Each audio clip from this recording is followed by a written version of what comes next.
Coming into Watari-kun's bleep is about to collapse, I had my initial questions. What is collapsing? His life? But as I watched the show, I was presented with more question. Is he a legitimate cis-con? Why does Tachibana keep suppositories in her pantsu? Is she gonna end up yandere in the end? Will he forever be friend-zoned by his crush? Is his aunt secretly tsundere and actually likes her nephew because he looks like her brother? Jokes aside though, Watari-kun's bleep is about to collapse is turning out to be a decently solid series. It's actually tackling the siscon trope in a serious way. And I'm decently interested to see why Tachibana is so obsessed with him and why 6 years ago she decided to destroy the garden and why they're all so obsessed with the fact that she destroyed the garden despite the fact this girl's hot and she's really, really after him. But time will tell in the end if this series will actually turn to anything decent. But so far, this is my thoughts on it. The series follows Watari, and Watari is living with his aunt with his sister, and we find out at some point he lost his parents, and they were kind of hot potato different family members until eventually they ended up at the doorstep of his aunt, and thankfully, she kind of took them in, and things are kind of stable, despite the fact that she really doesn't like how he looks because he looks a lot like her brother. Other than that, everything's nice. But yes, we find out very quickly that Watari is known as a siscon, because every day after he gets done with school, everybody invites him to places, but he always turns them down because he has to get home to take care of his sister. Yeah, with the fact that they've lost all their family members, he's pretty much all his sister has. And so every waking moment, he's kind of spending thinking about his sister, what his sister needs, all this kind of stuff. Does he need some help with her math? All this kind of stuff. And so yes, that's pretty much got him the title of siscon. But everything's kind of comfortable. His life is comfortable. He goes to school, he comes home, takes care of his sister. Life is peaceful. A nice stability, compared to his life before then when it all came crumbling down. Until one day, Tachibana showed up. Tachibana, which was a girl from his past, 6 years ago. They used to be friends and everything like that. Until one day, this garden they were all building together, she came in and destroyed it and disappeared without saying anything. She suddenly showed up back in his life, and she has a massive, massive interest in him for some reason. It immediately comes to this idea where she wants to apologize for what happened back then, even though she won't say why she did it. She wants to apologize for it, but he just doesn't want to have anything to do with her.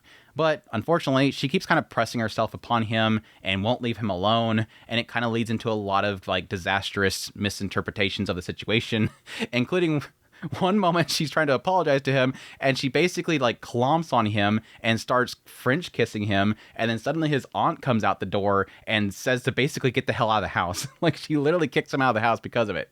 Again, everything that was once stable, his living place and everything, is kind of falling apart because this girl showed up. Now it does get this idea that despite the fact that aunt kicks him out, Tachibana kind of instills upon him, hey, she let you use the yard as a garden. Obviously, you're not a burden to them. Go talk to her, basically. There's a little element of there where she's trying to support him in some way. Even says to him, hey, if your aunt doesn't let you back in, come stay at my place. I'll take care of both of you and Suzu. She's open for that. There's another side of the whole story and the idea that, yes, Watari has a crush at school, and that is Ishihara. And Ishihara is, by most people's claim, pretty much out of his league. This is a girl that has turned down everybody else, but he still can't help but be interested in her. At some point, they start studying together, and he comes to find out that the reason why she's even opening the door to him whatsoever is because he's not like the other boys. He doesn't always think about her body and trying to get with her and everything, even though we all know he's constantly thinking about her. So it's kind of one of those moments of friend zoned out of nowhere. But all this stuff aside, the garden and his living conditions and his life being stable but now unstable, there is sort of a central plot line, and that is around his sister Suzu and his over-reliance on using her as sort of a crutch, and whether she really does need his support as much as he thinks that she needs it. And on the opposite end, Suzu and her kind of selfish nature as a child, wanting to keep Watari to himself, and what that has ultimately caused in the current present time. That's sort of the setup so far with Watari-kun's bleep is about to collapse. My thoughts on it so far, I'm actually enjoying this much more than I originally thought I would. And yes, my initial joke that I had is true. When I seen the title, it's a catchy title, let's be honest. Watari-kun's bleep is about to collapse makes you immediately go, what the hell's collapsing? You immediately think it's something lewd. I think right now they've sort of implied that it might be just really his stability. I think it's really an insert of a lot of different things. And this really has culminated in this moment where he finally realizes that all of his stability that he once had is starting to fall apart. In that he's realizing, I don't really want to do this anymore. This has been my life for such a long time, and this was the status quo. But now I'm starting to think that I want to do this, and I'm afraid of breaking away from this. And yes, a lot of that has to do around Suzu, which I think ultimately, of everything in the first 3 episodes that I've noticed so far, has been the most interesting thing. Yes, it's funny. It's the trope. It's the siscon trope. It opens the show with it. Oh, it's the siscon Watari. Oh my gosh. Haha, siscon. He's so obsessed with his sister. His sister's so freaking cute. Why wouldn't he be? It opens up with the trope siscon thing, but immediately it breaks it. It breaks it because you really quickly realize that this is sort of a healthy but also unhealthy relationship that's here. Yes, Suzu needs him. Suzu needs him because she has no parents anymore. No mother, no father, no we haven't really seen if she has really any friends or anything like that. All she has, from our perspective, is Watari. She needs him. Naoto is his first name. I hate the fact that it's literally Watari. Let's call him Naoto from now on. She needs Naoto. Naoto's important to her. But what we find out is over time, there's things that Suzu's doing that is in order to get attention. That's the key thing there. She's obviously, getting upset if he wants to have like a study session with Ishihara. She's hiding her math scores, which were perfect, claiming that she needs help with her tests and her exams. She's essentially lying in order to get his attention. And I think the breaking point really was when we find out what happened 6 years ago with Tachibana. Well, we get a bit of it. And the idea that Suzu followed after Tachibana after she destroyed the garden, and she's seen that Tachibana met up with somebody. Somebody that looked like maybe a father or a big brother or somebody that patted her on the head and she left with them, implying the idea that possibly Tachibana did it for somebody else. But she chose not to tell Naoto about that. She returned to Naoto's side and didn't tell him that she's seen that there might be a reason why Tachibana did it, because she was ultimately jealous that he was hanging around with her. Suzu wanted Naoto all to herself, because again, she doesn't have family anymore. She only had Naoto, and doesn't want to lose Naoto. It's ultimately turning into, from both perspectives, an unhealthy relationship. An unhealthy relationship that has been formed through the fact that they have no other family, and they feel like the only person they have is the other person. But equally, as Naoto at some point starts to have a realization for her, he wants to do other things, but he keeps thinking about Suzu. And he's realizing that a lot of what his responsibilities and expectations for him, he's avoiding because he can just say, no, I have to take care of my sister. Hey, we need help with this whole thing. Can you join our club? Can you do this? Hey, you want to hang out with us? No, I had to go to Suzu. He's using that as an excuse and a crutch to avoid social interactions.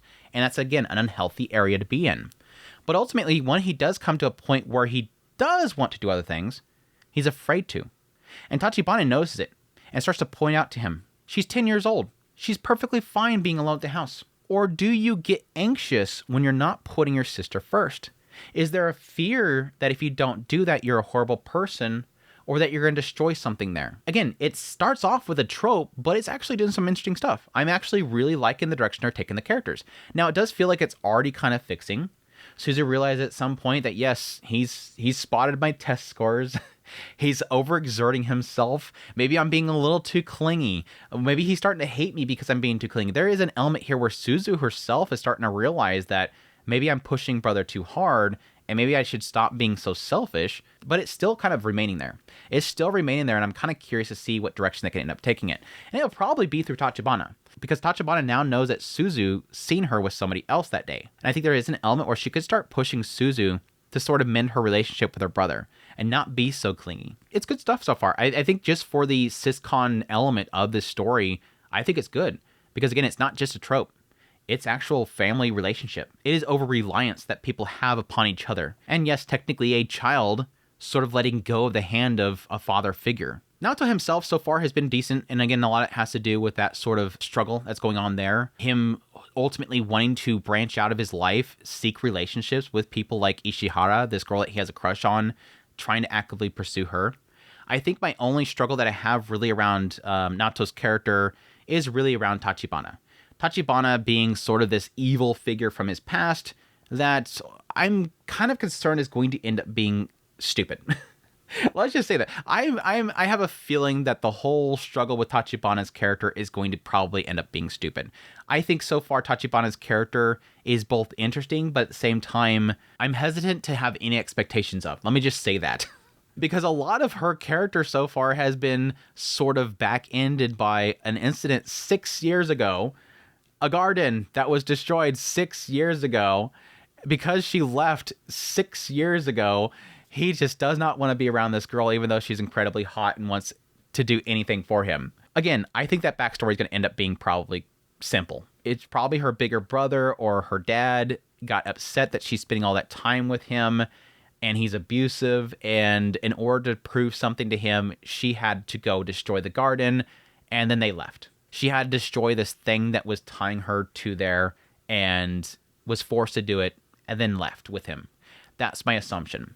Why she doesn't want to tell him that, I have no idea. That's the thing that bugs me, is she doesn't want to tell him, and I don't understand why. Even when Suzu says that I seen somebody there, no, you were seeing things, you were way too young, don't think about it. Did you tell him about it yet? No, don't tell him, because you're just seeing things. That aside, the backstory that I think is probably going to be really dumb aside, the current Tachibana, that's the big question mark that I have, is why she's so obsessed with him. Is it going to be simply because 6 years ago she liked him and thus she's obsessed with him now? I'm assuming it might be similar to Ishihara, that they both kind of see that his dedication to take care of his sister is sort of endearing and they like that side of him. I don't know. But Tachibana is, like, I joked about it earlier, but it's true. She's like yandere levels obsessed with him. Like, she shows up out of nowhere, she's stalking him everywhere, and she's willing to do anything for him, constantly telling him, I'll do anything for you. Hey, I'm apologizing. I'll do anything. I'll even do ecchi stuff with you. And she literally pulls him into her apartment and says, you could do anything with me. What, you have to go see your sister? Are you using your sister as a crutch? I'm right here. Like, there's a lot here where she's trying to drill into him that, hey, I'm here for you, and I'll do anything you want. She's pretty damn forward. Again, I don't expect anything of why she's this down bad for him, but if it does pull it off, it'll be solid. Ishihara, shrug. Ishihara's character so far is pretty shrug. Again, she's the character that's at school that he has a massive crush on. She's so pretty, all the guys keep asking her, and the only reason that she likes Naoto is because he doesn't. He was trying so hard to take care of his sister that he completely ignored the fact that he walked in on her as she was changing and doki doki. And because she's not like all the other boys who are thirsty for her, doki doki. And so friend zone, essentially being pushed to take action to go after Naoto now that Tachibana is around. That's really her character. Shrug. I don't know. We'll see if they do anything more interesting with her. She just pretty much is in the background all the time.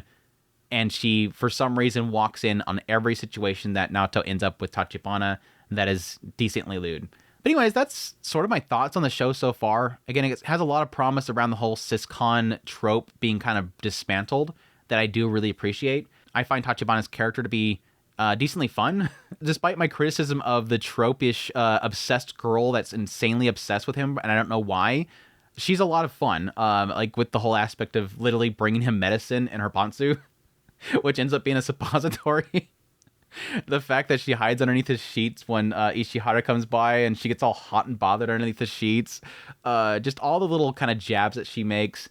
He sprays her one morning, so she has to go commando, but turns out she just has boxer underneath and she just lifts up her skirt in front of him. She's a lot of fun. I get a massive kick out of her, but it's been a pretty solid series so far. I've been enjoying it. Visually, it struggles. It struggles. I think there's quite a few points where the character designs kind of shift a bit. I mean, for example, the whole scene where, again, she's underneath the sheets with him, and then finally when he takes off the sheet after Ishihara leaves, she's like sitting there hot and bothered and panting.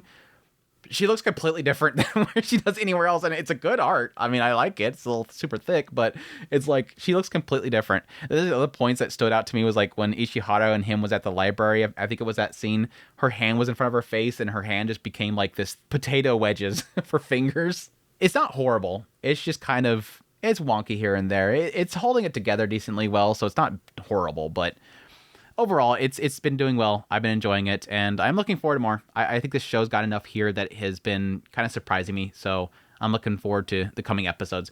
But I hope you guys enjoyed my impressions as always. If you did, hit the like button down below. If you like this content and you want to support the channel more, become a member of the channel. But until next time, take care.